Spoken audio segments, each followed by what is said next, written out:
بسم اللہ الرحمن الرحیم وَإِذَا كَانَ الْعَبْدُ بَيْنَ شَرِيكَيْنِ فَأَعْتَقَ أَحَدُهُمَا نَصِيبَهُ عَتَقَ۔ اس سے پہلے یہ بات ہم بتا چکے ہیں کہ امام اعظم ابو حنیفہ رحمۃ اللہ تعالی علیہ کے نزدیک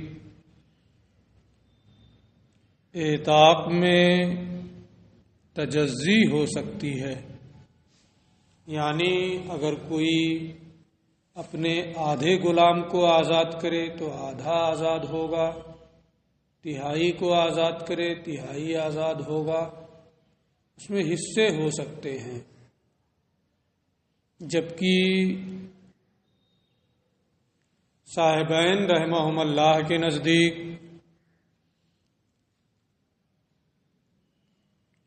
اعتاق میں تجزی نہیں ہوگی۔ دونوں کی دلیلیں اور امام اعظم ابو حنیفہ رحمۃ اللہ تعالی علیہ کے دلیل کی ترجیح کی صورت اس سے پہلے سبق میں ہم بتا چکے ہیں۔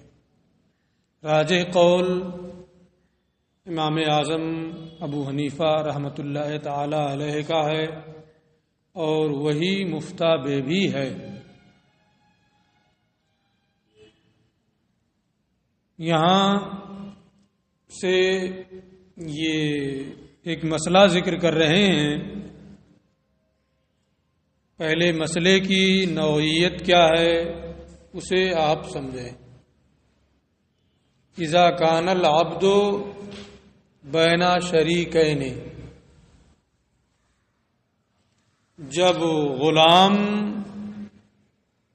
دو افراد کے درمیان مشترک ہو، ایک غلام کے دو مالک ہوں، ایک آدھے کا دوسرا آدھے کا، آدھے آدھے کے دونوں مالک ہوں۔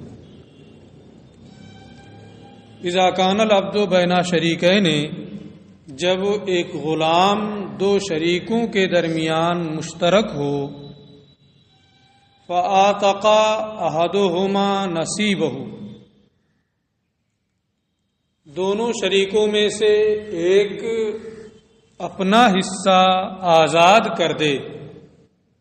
آدھے کا وہ مالک تھا، آدھا اس نے اپنا حصہ آزاد کر دیا۔ عتقہ، تو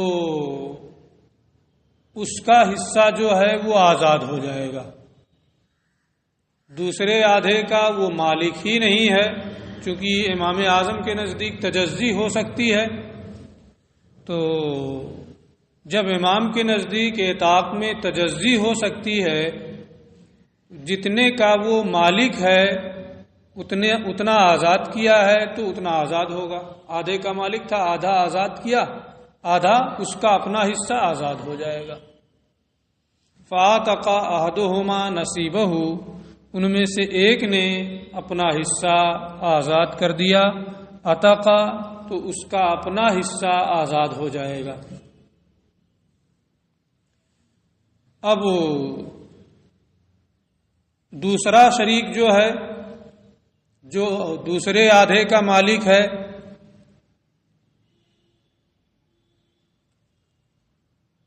اسے اگر آزاد کرنے والا مالدار ہے تو تین چیزوں میں سے کوئی ایک اسے کرنے کا اختیار ہوگا۔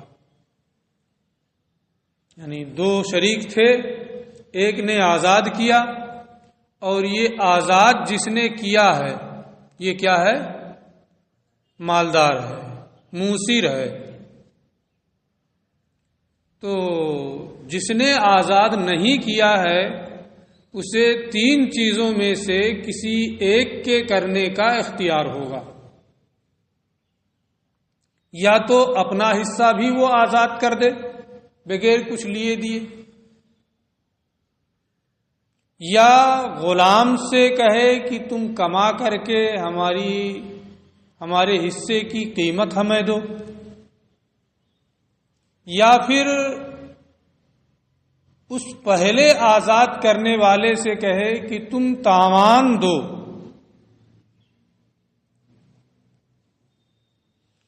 یہ تو ان تینوں کا اسے اختیار ہوگا. کیوں اختیار ہوگا ان تینوں میں سے کسی ایک کا بھی کرنے کا، وہ ابھی ہم نیچے بتائیں گے. پہلے آپ تینوں دیکھ لیں.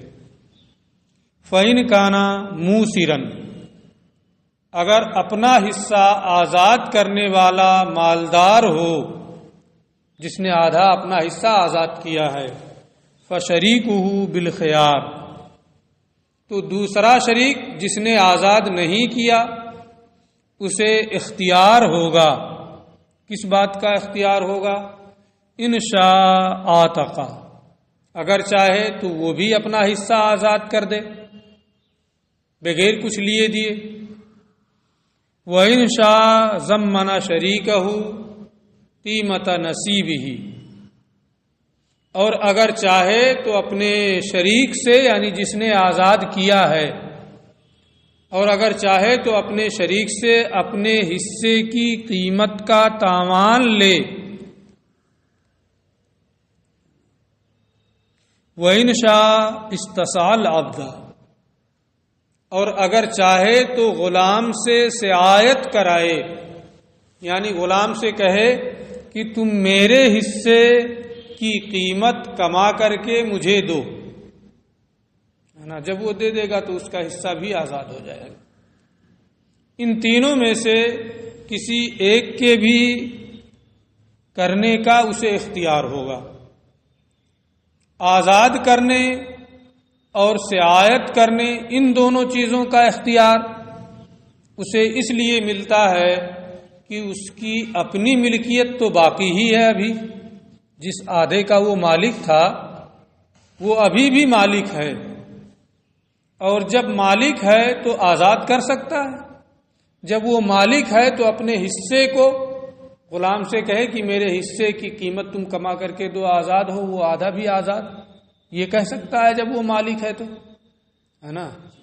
تو آزاد کرنے اور سعایت کرانے کا اختیار تو بالکل ظاہر ہے کہ یہ حق اسے حاصل رہے گا. اور اپنے شریک سے تاوان لینے کا اختیار، اس کی وجہ یہ ہے کہ اس کے شریک نے اس کے حصے کو فاسد کر دیا. اس کی ملکیت کو فاسد نہیں کیا، ملکیت تو اس کی ہے، لیکن اس کے حصے کو وہ فاسد کر چکا ہے. یعنی اب یہ اس طرح سے اس کا مالک نہیں رہ گیا کہ اس کی ملکیت برقرار رہے، بلکہ یا تو سعایت کرائے گا یا آزاد کرا کے ملکیت ختم کرے. یہ نہیں ہوگا کہ آدھا غلام رہے آدھا آزاد رہے. دوسرے کو مالک بنانا چاہے، ہے نا، اپنے حصے کا مالک نہیں بنا سکتا ہے، تو اس کی ملکیت کو جو آدھے کا وہ مالک تھا وہ فاسد ہوئی کہ نہیں. اور یہ اس کے شریک کے اپنا حصہ، آدھا حصہ آزاد کرنے کی وجہ سے ہوا ہے. وہ مالدار بھی ہے، اس وجہ سے چونکہ اس کے حصے کو شریک فاسد کر رہا ہے اپنا حصہ آزاد کر کے، اور وہ مالدار بھی ہے، تو جس نے آزاد نہیں کیا ہے وہ اس سے تاوان بھی لے سکتا ہے. البتہ تاوان لینے کی صورت میں ولا جو ہے وہ پورے کا پورا اسی پہلے آزاد کرنے والے کو ملے گا، اور اگر اس نے خود بھی اپنا حصہ آزاد کر دیا یا سعایت کرائی تو دونوں کو آدھا آدھا ولا ملے گا. ولا کی تفصیل بعد میں ممکن ہے کہ آئے، ہے نا، کہ ولا کسے کہتے ہیں. ولا کہتے ہیں کہ کوئی کسی کو آزاد کر دے اور اس موتق جس کو آزاد کیا گیا اس کے وارثین میں اور اسباط میں کوئی نہ ہو تو جس نے آزاد کیا ہے وہی اس کا وارث ہوتا ہے۔ اگر ایک آزاد کرے گا تو اسے پورا مل جائے گا، دونوں آزاد کرنے والے ہوں گے تو آدھا آدھا ملے گا، ہے نا۔ تو یہ فرق ہوگا کہ اگر سیاحت کرایا یا آزاد کیا تو ولا میں دونوں شریک ہوں گے، لیکن اگر تاوان لیا ہے تو پوری آزادی اسی پہلے کی طرف منسوب ہوگی اور پورے کا پورا والا اسی کو ملے گا۔ مسئلہ سمجھ میں آ گیا؟ تو یہ وہ صورت تھی کہ آزاد کرنے والا جس نے اپنا آدھا حصہ آزاد کیا تھا وہ مالدار ہو، وَإِنْ كَانَ مُعْسِرًا، لیکن اگر جس نے پہلے اپنا آدھا حصہ آزاد کیا وہ تنگ دست ہے، فَالشَّرِيكُ بِالْخِيَارِ، تو دوسرے شریک کو اختیار ہوگا، انشاء آتق نصیبہ و انشاء استساء العبد، اگر چاہے تو وہ اپنا حصہ آزاد کر دے اور اگر چاہے تو سیاحت کرائے۔ جب وہ مالدار تھا تو 3 چیزوں کا اختیار، اور اگر تنگ دست ہے تو 2 ہی رہے گا، یا تو سیاحت کرائے غلام سے یا اپنا حصہ بھی آزاد کر دے، کیونکہ جس نے اپنا آدھا حصہ آزاد کیا ہے اس کے پاس کچھ ہے ہی نہیں، تو اس سے تاوان لینے کا کیا مطلب؟ وہ تاوان دینے کا اہل ہی نہیں ہے، وہ خالی ہاتھ ہے۔ اس لیے موسر ہونے کی صورت میں، مالدار ہونے کی صورت میں 3 چیزوں میں سے ایک کا اختیار رہے گا، اور موسر یعنی تنگ دست ہونے کی صورت میں 2 میں سے ایک کا اختیار رہے گا۔ وَهَذَا عِنْدَ أَبِي حَنِیفَةَ رَحِمَهُ اللَّهُ تَعَالَى، یہ مذہب امام کا ہے۔ کیوں؟ یہ تفصیل جو ہے امام کے نزدیک ہے، کیونکہ آپ کے نزدیک تجزی ہو سکتی ہے، چونکہ آپ تجزی کے قائل ہیں، اس لیے یہاں ان صورتوں میں تجزی ہو رہی ہے نا، اور اس کا اپنا حصہ آزاد ہو رہا ہے، دوسرا جس نے آزاد نہیں کیا ہے اسے اس طرح سے موسر اور موثر ہونے کی صورت میں یہ اختیارات مل رہے ہیں۔ وقال ابو یوسف و محمد رحمہم اللہ تعالی، امام ابو یوسف اور امام محمد رحمہم اللہ نے فرمایا ہے، لیس لہ الا الضمان مع الیسار والسعایہ مع الاعسار، اگر آزاد کرنے والا اپنے حصے کو مالدار ہے، جس نے آزاد کیا وہ کیا ہے؟ مالدار ہے، تو جو دوسرا شریک ہے وہ تاوان لے گا، اس لیے کہ وہ صرف آدھے کا مالک تھا، ان کے نزدیک تجزی ہو نہیں سکتی ہے، آزاد کیا تو پورا آزاد ہو گیا، اور مالدار ہے تو اب یہ اپنے حصے کا تاوان لے گا اس سے جس نے آزاد نہیں کیا ہے۔ اور اگر وہ مالدار نہیں ہے، مفلس ہے، تنگ دست ہے، اس کے پاس کچھ ہے ہی نہیں، تو اس صورت میں جس نے آزاد نہیں کیا ہے وہ صرف سیاحت کرائے گا، کیونکہ جو آزاد کر چکا ہے اس کے پاس کچھ ہے ہی نہیں، تو اس سے تاوان لینے کا تو کوئی مطلب ہے نہیں، اور تجزی بھی نہیں ہو سکتی ہے، تو وہ آزاد کیا، آزاد ہو گیا، لیکن اگر وہ تنگ دست ہے تو جو دوسرا شریک ہے وہ اس صورت میں اس سے کیا کہے گا؟ غلام سے سیاحت کرائے گا کہ کما کر کے میرے حصے کا دو۔ وجہ وہی ہے کہ ان کے نزدیک چونکہ اعتاق میں تجزی نہیں ہو سکتی، جب اس نے آزاد کیا تو پورے کا پورا آزاد ہو گیا۔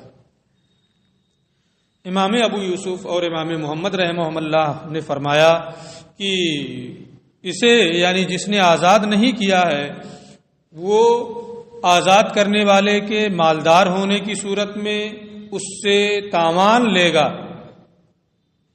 نہیں ہے اس کے لیے مگر تاوان آزاد کرنے والے کے مالدار ہونے کی صورت میں، وَالسِّعَایَہ مَعَ الْإِعْسَارِ، اور جس نے آزاد نہیں کیا ہے اس کے لیے سعایت ہے آزاد کرنے والے کے مفلس ہونے کی صورت میں۔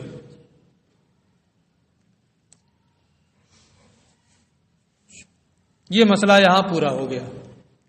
پھر اسی سے ملتا جلتا ایک الگ مسئلہ، وَإِذَا اشْتَرَىٰ رَجُلَانِ ابْنَ أَحَدِهِمَا، دو آدمیوں نے کوئی غلام خریدا اور وہ غلام ان دونوں میں سے کسی ایک کا بیٹا ہے، تو آپ پڑھ چکے ہیں مَن مَلَكَ ذَا رَحْمٍ مَحْرَمٍ مِّنْهُ أَتَقَالَ ہے، جو اپنے قریبی رشتہ دار کا مالک ہو وہ اس پر آزاد ہو جاتا ہے نا۔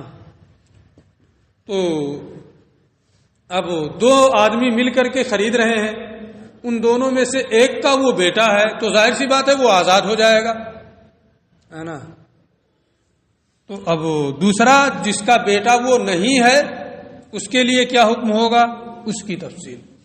وَإِذَا اشْتَرَىٰ رَجُلَانِ ابْنَ أَحَدِهِمَا، اور جب دو آدمی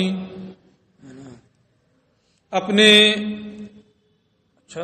وَإِذَا اشْتَرَىٰ رَجُلَانِ ابْنَ أَحَدِهِمَا، اور جب دو افراد آپس میں سے کسی ایک کے بیٹے کو خریدیں، عتق نصیب الاب، تو باپ کا حصہ جو ہے وہ آزاد ہو جائے گا، یعنی صرف اس کا حصہ آزاد ہوگا۔ امام کا مذہب ہوگا، ان کے نزدیک تجزی ہو سکتی ہے۔ تو عتق نصیب الاب، تو باپ کا حصہ جو ہے وہ آزاد ہو جائے گا، ولا ضمانہ علیہ، اور باپ سے دوسرا شریک تاوان نہیں لے سکتا، اس لیے کہ خریدنے میں دونوں شریک ہیں، دونوں کے خریدنے سے وہ ان کی ملکیت میں آیا ہے، تو گویا شریک جو ہے وہ اس عتق سے راضی ہے، اور سبب آزادی یعنی شرع میں دونوں شریک ہیں، اور حکم سبب ہی کے مطابق ہوتا ہے، اس لیے دوسرے کو معلوم ہو کہ وہ اس کا بیٹا ہے یا معلوم نہ ہو، بہر صورت وہ اس سے تاوان نہیں لے سکتا ہے، اور صرف سعایت کا یا آزاد کرنے کا اسے اختیار ہوگا۔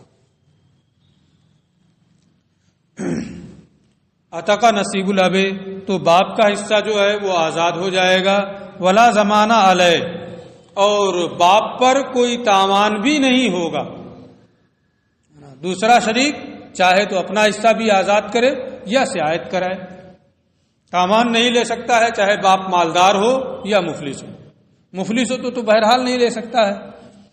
وَكَذَلِكَ إِذَا وَرِثَا، اور اسی طرح سے جب دونوں وارث ہوں، ایک کا وہ بیٹا ہو دوسرے کا بیٹا نہ ہو، تو اس کا حصہ جو ہے وہ آزاد ہو جائے گا، باپ کا جو حصہ ہوگا وہ آزاد ہو جائے گا، دوسرا جو ہے جس کا حصہ اور ہے اسے باپ سے تاوان لینے کا اختیار نہیں ہوگا۔ مثلا زید ہے، زید کا ایک بیٹا ہے خالد، سلمہ سے، سلمہ کا انتقال ہو گیا، وہ باندھی تھی، ہے نا، سلمہ کیا تھی، باندھی تھی، اور اس سے ایک بیٹا ہے، تو باندھی کا جو بیٹا ہوتا ہے وہ بھی کیا ہوتا ہے، اس کے مالک کا غلام ہوتا ہے۔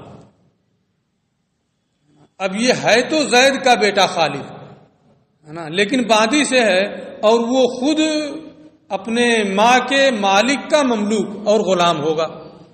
پھر زید نے ہندا سے نکاح کیا، ہندا نے زید کے بیٹے خالد کو خرید لیا،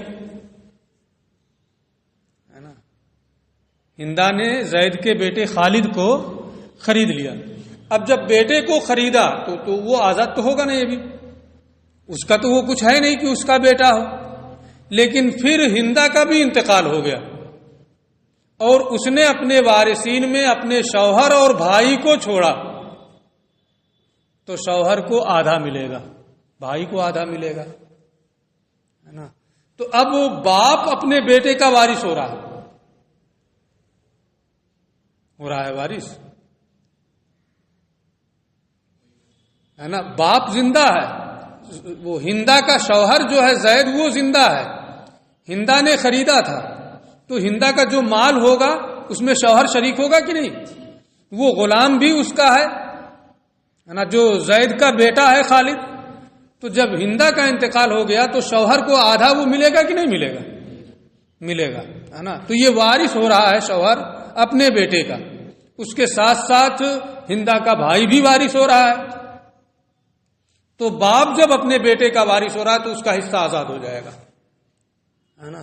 بھائی کا جو حصہ ہے نا، وہ اس سے تاوان نہیں لے سکتا ہے، یا تو سیاحت کرائے یا اپنا حصہ بھی آزاد کر دے، ہے نا۔ یہی ہے نا، وَكَذَلِكَ إِذَا وَرِثَا، یہی حکم اس صورت میں بھی ہے کہ جب ہے نا وہ دونوں وارث ہو جائیں، ہے نا، یعنی ان دونوں میں سے ایک کا وہ بیٹا ہو جس کے وہ دونوں وارث ہو رہے ہیں، تو باپ کا حصہ آزاد ہو جائے گا، دوسرے کو سیاحت کا یا آزاد کرنے کا اختیار ہوگا، وہ باپ سے تاوان نہیں لے سکتا ہے۔ وہ شریک و بالخیار، پھر آگے اسی کو کہہ رہے ہیں کہ تاوان نہیں لے سکتا، دوسرا شریک جو ہے اسے اختیار ہوگا، انشاء آتقا نصیب ہو، اگر چاہے تو اپنا حصہ وہ آزاد کر دے، وہ انشاء استثال عبدا، اور اگر چاہے تو غلام سے سیاحت کرائے۔ یہ نہیں ہوگا کہ اس کا حصہ ضائع ہو جائے، ختم ہو جائے، کچھ نہ ملے، اس کا آدھا ہے تو آدھے کو وہ اگر راضی ہے تو آدھا اپنا بھی آزاد کر دے، اور اگر نہیں چاہتا ہے تو غلام سے سیاحت کرائے کہ میرا حصہ کما کر کے دو، لیکن باپ سے وہ تاوان نہیں لے سکتا ہے۔ جو اوپر تھا 3 صورتیں کہ مالدار ہے تو تاوان بھی لے سکتا ہے، یہاں تاوان لینے کا اختیار نہیں ہوگا اگرچہ وہ مالدار ہو۔ اب اس کے بعد پھر مسئلے کی نوعیت بدل رہی ہے۔ ہم دونوں آدمی ایک غلام کے مالک ہیں، ہے نا۔ میں کہہ رہا ہوں کہ تم نے اپنا حصہ آزاد کر دیا ہے، میں نے نہیں آزاد کیا، میں اپنے بارے میں نہیں کہہ رہا ہوں، تم نے اپنا حصہ آزاد کر دیا ہے۔ اب یا تو وہ مالدار ہوں گے یا نہیں ہوں گے، ہے نا۔ مالدار ہیں تو یہ ہوگا کہ تم سے مجھے سیاحت تاوان لینے کا حق ہے، وہ کہہ رہا میں نے نہیں آزاد کیا، تم نے اپنا حصہ آزاد کر دیا ہے اور مجھے تم سے تاوان لینے کا اختیار ہے۔ یعنی کوئی یہ نہیں کہہ رہا ہے کہ میں نے آزاد کیا ہے، ہر کوئی دوسرے پر ڈال رہا ہے کہ تم نے آزاد کیا اپنا حصہ، ہے نا، سمجھ رہے ہیں نا۔ تو کیا حکم ہوگا اس کی تفصیل۔ وَإِذَا شَهِدَ كُلُّ وَاحِدٍ مِّنَ الشَّرِيكَيْنِ عَلَى الْآخَرِ، اور جب دونوں شریکوں میں سے ہر کوئی دوسرے پر آزادی کی گواہی دے کہ تم نے آزاد کیا، وہ کہے تم نے آزاد کیا، تو اب اس صورت میں حکم کیا ہوگا؟ یہ کہتے ہیں سال عبد لکل واحد منہما، کوئی یہ تسلیم نہیں کر رہا ہے کہ میں نے اپنا حصہ آزاد کیا ہے، ہر کوئی دوسرے پر ڈال رہا ہے، تو غلام دونوں کے لیے سیاحت کرے گا، اسے اس کا حصہ کما کر کے دے گا، اسے اس کا حصہ کما کر کے دے دے گا اور آزاد ہو جائے، ہے نا۔ سیاحت دونوں کے لیے، سال عبد لکل واحد منہما فی نصیبہ، غلام ان دونوں میں سے ہر ایک کے حصے میں سیاحت کرے گا، موسرین کانا اور موسرین، دونوں مالدار ہوں یا دونوں تنگ دست ہوں، دونوں کے لیے وہ سیاحت کرے گا۔ یہ کس کا مذہب ہے؟ امام اعظم ابو حنیفہ رحمۃ اللہ تعالی علیہ کا مذہب ہے، کیونکہ ان دونوں میں سے ہر ایک یہ کہہ رہا ہے کہ اسے دوسرے نے آزاد کیا ہے اور یہ سمجھتا ہے کہ مجھے تاوان ملے گا یا سیاحت، ہے نا، لیکن سامنے والا جب مان ہی نہیں رہا ہے کہ میں نے آزاد کیا ہے تو تاوان کا معاملہ تو ختم، صرف سیاحت کا معاملہ بچتا ہے، اس لیے سیاحت ہوگی، خواہ دونوں مالدار ہوں یا دونوں تنگ دست ہوں۔ وقالا، اور صاحبین رحمہم اللہ نے فرمایا، یہاں عبارت آگے تھوڑا سا کٹی ہوئی ہے، ہو سکتا ہے سامنے بنی ہو۔ وقالا، اور صاحبین نے فرمایا، ان کانا موسرین، اگر دونوں مالدار ہیں، فلا سیاحت علیہ، تو غلام پر کوئی سیاحت نہیں ہے، کسی کو کچھ کما کر نہیں دے گا. وَإِنْ كَانَا مُعْسِرَيْنِ، اور اگر دونوں تنگ دست ہیں، سعی لہما، تو دونوں کے لیے سعایت کرے گا، دونوں کو کما کر دے گا. وَإِنْ كَانَا أَحَدُهُمَا مُوسِرًا، اور اگر ایک مالدار ہے اور دوسرا تنگ دست ہے تو مالدار کو کما کر دے گا، تنگ دست کو کچھ نہیں ملے گا. الٹا ہو گیا کیا؟ نہیں. وَإِنْ كَانَ أَحَدُهُمَا مُوسِرًا، اور اگر ان میں سے ایک مالدار ہے اور دوسرا تنگ دست ہے، سعی للموسر، تو مالدار کے لیے سعایت کرے گا، مالدار کو کما کر دے گا. وَلَمْ يَسْعَ لِلْمُوسِرِ، اور تنگ دست کو کچھ نہیں ملے گا. صحیح ہے نا؟ اصل میں امام صاحبین کے نزدیک یسار، آزاد کرنے والے کا مالدار ہونا، صاحبین کے نزدیک یہ مانع سعایت ہے. یعنی اگر آزاد کیا، آزاد کرنے والا جو ہے وہ مالدار ہے تو اس کے لیے سعایت نہیں ہوتی. اب ان دونوں مسئلوں میں تین صورتیں ان کے نزدیک بن رہی ہیں کہ ہر کوئی کہہ رہا ہے کہ تم نے اپنا حصہ آزاد کیا ہے، تو یا تو دونوں مالدار ہوں گے، اگر دونوں مالدار ہیں تو غلام آزاد ہو جائے گا، کچھ سعایت نہیں کرے گا، کیونکہ یسار ان کا مالدار ہونا یہ سعایت سے مانے. اس لیے دونوں جب مالدار ہیں تو کسی کے لیے سعایت نہیں ہے نا. لیکن اگر دونوں تنگ دست ہیں تو دونوں کے لیے سعایت کرے گا. یسار کی صورت یہاں ہے نہیں، اعصار کی صورت ہے. اور اگر ایک تنگ دست ہے اور ایک مالدار ہے تو جو تنگ دست ہے وہ کیا کہہ رہا ہے کہ تم نے، اور جس نے دوسرا جو ہے وہ کیا ہے، مالدار. تو ایک یہ کہہ رہا ہے جو تنگ دست ہے کہ تم نے اپنا حصہ آزاد کر دیا اور مجھے تم سے تاوان لینے کا اختیار ہے کیونکہ تم مالدار ہو. وہ مالدار ہے نا، تنگ دست کہہ رہا ہے کہ تم نے اپنا حصہ آزاد کیا، مالدار ہو، اس لیے مجھے تم سے کیا ہے، تاوان لینے کا اختیار ہے. وہ کہہ رہا میں نے آزاد ہی نہیں کیا. وہ کیا کہہ رہا ہے، میں نے آزاد ہی نہیں کیا. اس لیے تنگ دست جو ہے وہ صرف تاوان کا دعویٰ کر رہا تھا اور سامنے والا ماننے کو تیار ہی نہیں ہے کہ ہم نے آزاد کیا ہے. اس لیے تاوان کا اس کا دعویٰ جو ہے یہ ختم ہو جائے گا. یہ سعایت کا مدعی ہی نہیں ہے تو سعایت کہاں سے اس کے لیے ہوگی، ہے نا. یہ سعایت مانگ ہی نہیں رہا ہے کہ غلام مجھے کما کر کے دے.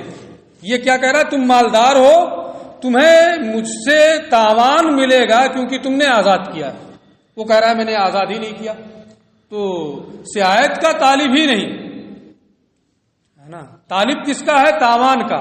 تاوان سامنے والا مان نہیں رہا ہے کہ میں نے آزاد کیا، اس لیے تاوان بھی گیا، سعایت بھی گئی. کس کے لیے، تنگ دست کے لیے. جو موسر ہے، مالدار ہے، وہ کیا کہہ رہا ہے، تم تو تنگ دست ہو، تم سے مجھے تاوان نہیں، غلام سے سعایت چاہیے. اس لیے مالدار کے لیے غلام سعایت کرے گا، تنگ دست کے لیے کچھ نہیں. ٹھیک ہے، سمجھ میں بات آ گئی. پہلے الٹا لگ رہا تھا، اب سیدھا ہو گیا. اور اگر ان میں سے ایک مالدار اور دوسرا تنگ دست ہے، سعی للموسر، تو مالدار کے لیے سعایت کرے گا اور تنگ دست کے لیے سعایت نہیں کرے گا. یہ مسئلہ یہاں پورا ہو گیا. ومن آتق عبدہ لوجہ اللہ تعالی او للشیطان او للصنم، اور جو اپنا غلام اللہ کی رضا کے لیے آزاد کرے یا شیطان کے نام پہ آزاد کرے یا بت کے نام پہ آزاد کرے، غلام آزاد ہو جائے گا. اس لیے کہ 3 چیزیں ہیں کہ ان کو جان بوجھ کر ہوش و حواس میں نہ کرنا بھی صحیح ہوتا ہے، اور لہو و لعب کے طور پہ کرنے سے بھی وہ صحیح ہو جاتی، طلاق، عطاق، نکاح، ہے نا۔ اس لیے کسی کے لیے بھی کرے غلام آزاد ہو جائے گا۔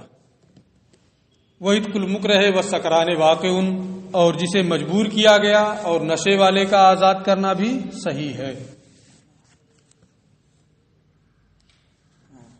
یہ چونکہ بحث بڑی مشکل تھی، تفصیل طلب تھی، اس لیے آج بات یہیں روک رہے ہیں، ٹائم ہو گیا ہے، پھر آگے کا سبق انشاءاللہ کل پڑھائیں گے۔ ٹائم سے آ جائیے تاکہ تیزی کے ساتھ اسباق ہو سکیں۔ السلام علیکم ورحمۃ اللہ۔